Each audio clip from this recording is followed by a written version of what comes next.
بسم اللہ الرحمن الرحیم قل هل يستوي الأعمى والبصیر صدق اللہ العظیم وصدق رسولہ النبی الکریم الامین ان اللہ وملائکتہ یصلون علی النبی یا ایہا الذین آمنوا صلوا علیہ وسلموا تسلیما الصلاۃ والسلام علیکہ یا سیدی یا رسول اللہ وعلی آلِکَ واصحابِکَ یا حبیب اللہ مولا صلی وسلم دائماً ابدا علی حبیبک خیر الخلق کلہم منزہ عن شریک فی محاسنہ فجوہر الحسن فیہ غیر منقاسم محمد تاج رسل اللہ قاطبۃ محمد صادق الاقوال والکلم محمد ذکرہ روح لانفسنا محمد شکرہ فرد علی الامم رب صلی وسلم دائماً ابدا علی حبیبک خیر الخلق کلہم۔ اللہ تبارک و تعالی جل جلالہ وعم نوالہ واتم برہانہ وعظم شانہ وجل ذکرہ وعز اسمہ کی حمد و ثناء اور حضور سرور کائنات مفخر موجودات زینت بزم کائنات دستگیر جہاں غم گسار زماں سید سروراں حامی بے کساں قائد المرسلین خاتم النبیین احمد مجتبیٰ جناب محمد مصطفیٰ صلی اللہ علیہ وآلہ وصحابہ وبارک وسلم کے دربار گہر بار میں ہدیہ درود و سلام عرض کرنے کے بعد السلام علیکم ورحمۃ اللہ وبرکاتہ۔ رب ذوالجلال کے فضل اور توفیق سے جمعۃ المبارک کے موقع پر ہم علم و حکمت کانفرنس کا انعقاد کر رہے ہیں۔ میری دعا ہے خالق کائنات جل جلالہ ہم سب کو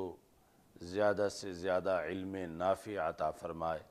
اور رب ذوالجلال ہمیں اس پر عمل کرنے کی توفیق عطا فرمائے۔ اس امت کے اندر تعلیم و تعلم امت کا سب سے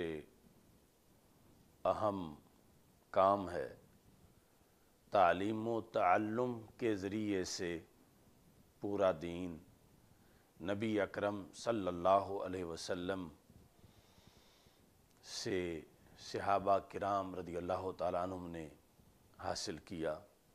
کہ نبی اکرم صلی اللہ علیہ وسلم نے اس کی تعلیم دی اور صحابہ کرام رضی اللہ تعالیٰ عنہم نے تعلم کیا اور پھر آگے نسل در نسل تعلیم و تعلم کا سلسلہ جاری رہا یہاں تک کہ آج بھی اللہ کے فضل و کرم سے اس امت میں تعلیم و تعلم کا سلسلہ جاری ہے اور علماء مدرسین معلمین اس فریضہ کو ادا کرتے ہوئے دین کی امانت متعلمین تک پہنچا رہے ہیں۔ نبی اکرم نور مجسم شفیع معظم صلی اللہ علیہ وسلم نے علم کے لحاظ سے جو قرآن و سنت کا علم ہے ارشاد فرمایا ان اللہ یرفع بہذا القرآن قوما ویخفض بہ آخرین کہ رب ذوالجلال اس قرآن کے ذریعے سے کچھ لوگوں کو بلندی دیتا ہے اور اللہ اسی کے ذریعے سے کچھ لوگوں کو زوال دیتا ہے۔ یعنی جب وہ قرآن مجید کی طرف متوجہ ہوتے ہیں پڑھتے ہیں عمل کرتے ہیں تو پھر ان کو بلندی ملتی ہے عروج ملتا ہے، اور معاذ اللہ اگر قرآن کی طرف پشت کر دیں قرآن پڑھنا چھوڑ دیں یا قرآن پر عمل کرنا چھوڑ دیں تو پھر انہی لوگوں کو تنزل ملتا ہے اور ان کی عظمت کا سورج غروب ہو جاتا ہے۔